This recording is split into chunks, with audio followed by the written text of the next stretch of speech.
நினச்சேன் சரி இது எப்படி ஒரு 4-5 days பேசுவார் அப்படின்னு நினச்சேன். 2 daysல 4 languages பேசி முடிச்சிட்டார். தமிழ், தெலுங்கு, கன்னடா, ஹிந்தி. ஸோ அவ்வளோ ஃபாஸ்டான ஒரு டப்பிங் பேசுகிற நான் பார்த்துமீங்க உயர்ந்த ஒரு ஆக்டர். தென் அவரோட சேர்ந்து ஒர்க் பண்ணுறது இது 3வது படம். சல்யூட்னு ஒரு படம் ஒர்க் பண்ணேன். இன்னொன்று இந்த படத்தோட மிகப்பெரிய பில்லர் யாருன்னு கேட்டால் நிமிஷ் சார், கேமராமேன். ஹாலிவுட்டுக்கே சவால் கொடுக்குற அளவுக்கு ஒரு ஃப்ரேம்ஸ், என்ன சொல்கிறது, அதை சொல்கிறதுக்கு வார்த்தையே இல்லை. நான் இன்றைக்கி தான் அவரை முத பார்க்குறேன் நேரில். ஸோ சார் உங்கள் ஒர்க்கு சான்ஸே இல்லை சார், நீங்கள் நெக்ஸ்ட்டு ஹாலிவுட்டில் தான் படம் பண்ண போகணும். உண்மையாக சீரியஸாக நீங்கள் படம் பார்த்துருப்பீங்க, உங்கள் எல்லாருக்குமே தெரியும். அதே மாதிரி நான் கல்யாணி அவங்களோட வந்து மரைக்கார் படத்தில் அவங்க அப்பாவோட ஒர்க் பண்ணேன். அந்த படம் மரைக்கார் நான் தான் 4 language பண்ணேன். அப்போது அவர் பிரேம் சார் வந்துட்டு, பிரியதர்ஷன் சார் வந்துட்டு அம்மு வருவாங்க டப்பிங் பேசுகிறாங்க. அம்முனா எனக்கு யாருன்னு தெரியாதுன்னு.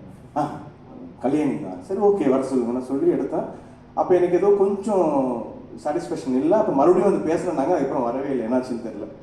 அப்புறம் இந்த படத்துக்கு சரி இதுலேயாச்சும் சேர்ந்து ஒர்க் பண்ணலாம்னு நினச்சோம். கடைசி லாஸ்ட் மினிட்ல டேரக்டர் வந்து வருவாங்கன்ற மாதிரி சொன்னாங்க. லாஸ்ட் மினிட் வரல. ஆனால் அதில் பார்த்ததுக்கும் இந்த படத்தில் பார்க்குறதுக்கும் அவங்கள்ட்ட எவ்வளோப்பா, எப்படி இவ்வளோ ஒரு ரொம்ப சாஃப்டாக தான் நிறைய படம் அவங்களை நான் பண்ணியிருக்கேன், நிறைய படம் பார்த்துருக்கேன்.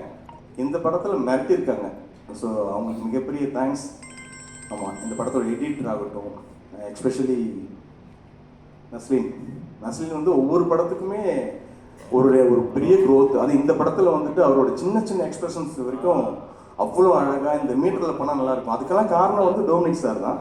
பட் அது என்ன சொன்னாலுமே அந்த ஒரு ஆக்டர் வந்து வாங்கி ரிசீவ் பண்ணி அதை அவுட்புட் கொடுக்குறதுங்கிறது அந்த ஆர்டிஸ்ட்களை தான் இருக்குது. ஸோ அதுமாதிரி சொந்தம் ஃப்ரேமில் அவர் டைலாக் பேசணும், சில கண்ணை ஓப்பன் பண்ணாலே சிரிப்பு வந்துடும்.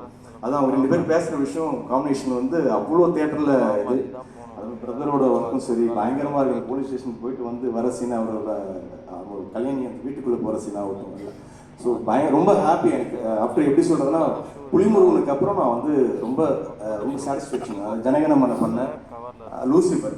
அதுக்கப்புறம் எனக்கு ரொம்ப திருப்தியான ஒரு படம் எதுன்னு கேட்டிங்கன்னா லோக்கா தான். ஸோ